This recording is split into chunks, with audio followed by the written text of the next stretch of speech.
Hi guys, உங்க எல்லாருக்கும் வணக்கம். இந்த மரத்து பேர் புங்க மரம். இந்த மரத்தை மரியாதைக்குரிய மனிதர் நம்ம நடிகர் விவேக் அண்ணன் அவர்கள் இறந்த நாள் அன்று அவர் நினைவாக 17/4/2021 அன்னைக்கு இரவே நான் வேலைக்கு போயிட்டு வந்த கையோட நானும் என் பொண்ணும் சேர்ந்து இந்த மரத்தை எப்போதும் போல நல்ல முறையில இரவு 10:30 மணி அளவுக்கு நடவு பண்ணி முடிச்சோம். இந்த மரம் நடவு பண்ணி 2 வருஷத்துல நல்ல வளர்ச்சி ஏற்பட்டு இருந்தது. அந்த நேரத்துல கூண்டெல்லாம் ரிமூவ் பண்ணிட்டு சப்போர்ட்டிங் ஸ்டெம் எல்லாம் கொடுத்து மரத்தை நல்லா பராமரிப்பு செஞ்சு வச்சிருந்தேன். கடந்த 6 மாசத்துக்கு முன்னாடி இந்த மரத்தை நம்ம மக்கள் என்ன பண்றோம்னு தெரியாம இந்த மரத்தை 2 உடைச்சிருந்தா கூட பரவாயில்ல, ஆனா தென்னை மட்டையை 2 கிழிக்கிற போல மரத்தை 2 கிழிச்சு வச்சிருந்தாங்க.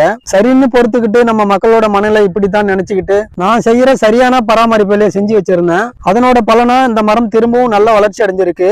இன்னைக்கு இந்த மரத்துல ரொம்பவும் கீழ் நோக்கி இருக்கிற கிளைகளை வெட்டி எடுத்துட்டு திரும்பவும் இந்த மரம் நிமிர்ந்து நேரா நிக்க சப்போர்ட்டிங் ஸ்டெம் கொடுத்து இந்த மரத்தோட வளர்ச்சிக்கு தேவையான தொழு உரம் கொஞ்சம் வச்சு விட போறேன். எல்லா வேலையும் சரியா முடிச்சுட்டு எது நடந்தாலும் பாத்துக்கலாம்னு கிளம்பிட்டேன். ஓகே கைஸ், திரும்பவும் அடுத்த வீடியோவில் இதே ரோட்ல வேற ஒரு மரத்தோட சந்திக்கலாம். தேங்க்யூ.